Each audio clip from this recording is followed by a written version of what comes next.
So one of the things I've been thinking about lately is the Dunning-Kruger effect, and if there might be a parallel kind of process in the realm of meaning and imagination.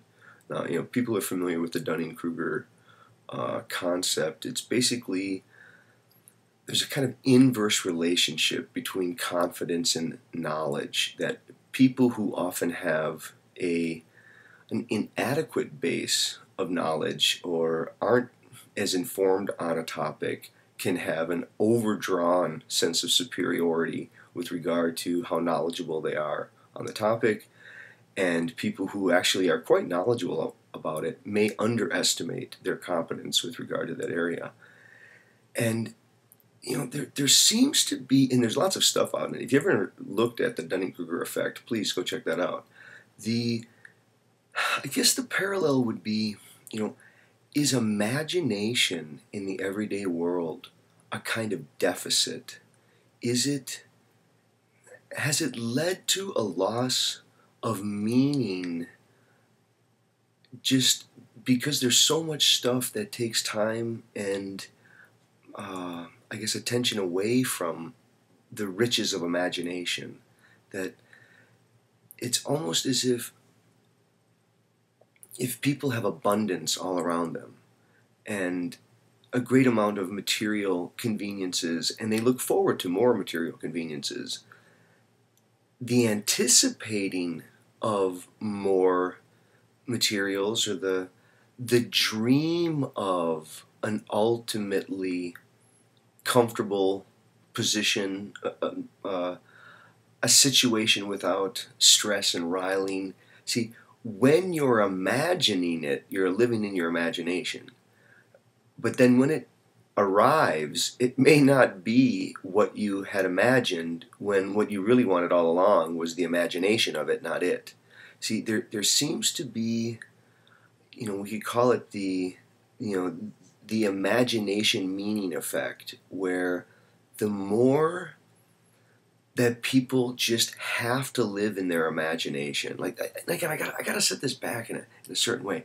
It's almost as if, like, imagination is a universally shared riches for people. Now, I guess we could have the haggle. Do people equally share in robustness of imagination? Well, no, there seems to be some differences in people's ability to imagine. But I wonder about that.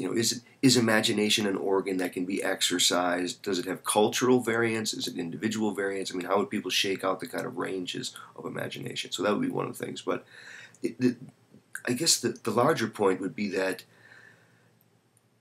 okay, let's go to anticipation. Maybe that would be a better way to get at it.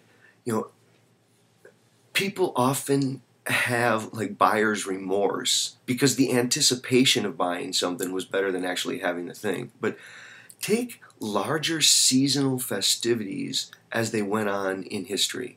It may be that we'll just say 100 years ago, okay, a person may have had fewer things to look forward to in a given year for social gatherings, for major parties. It might have been, a few selected holidays throughout the year, maybe their birthday. But the bulk of the time was a kind of dull drudgery where people would, in their imagination, anticipate the gathering. Oh, they would prepare for it. They would gear up with anticipation, tell stories in anticipation, and the living in the imagination and the thought about it was like a part and parcel of it. It was the appetite that made the actual event partly taste the way that it did. And I think now today there are so many opportunities for engagement. There's just countless activities that a person could do. There's events for entertainment. There are festivals. There are, rock concerts. There are, I guess, virtual things to do, online. And it's like life is literally so packed with things that imagination's been crowded out of the room. And in a capitalist world where everything that we, you know, sit on and hold in our hands are generally things that we've bought, we start to devalue imagination. You know, we think, well, if it's just imagined, it's probably not worth anything. Anyone can imagine having it. I really want it. And that's what they imagine. And then they get it and they go, you know, it's that the meaningfulness comes in some relation of imagination to things, not things. And it's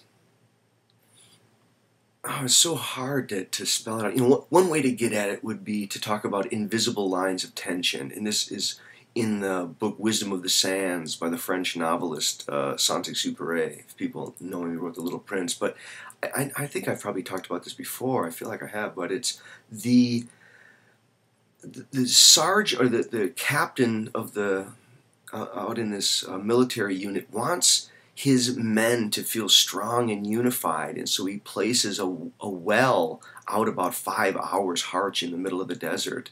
And you know, as the men are drawing near the well, they tell stories of it, and they talk about how, you know, the water itself is a particular kind of water, and it's very clean and cool. And you know, some men have, you know, told stories of the way that, you know, they bloomed in a kind of radiance around it last time, but you know, with great excitement. And then as the men approach it, the stories get richer and richer. And then when they finally get there, there is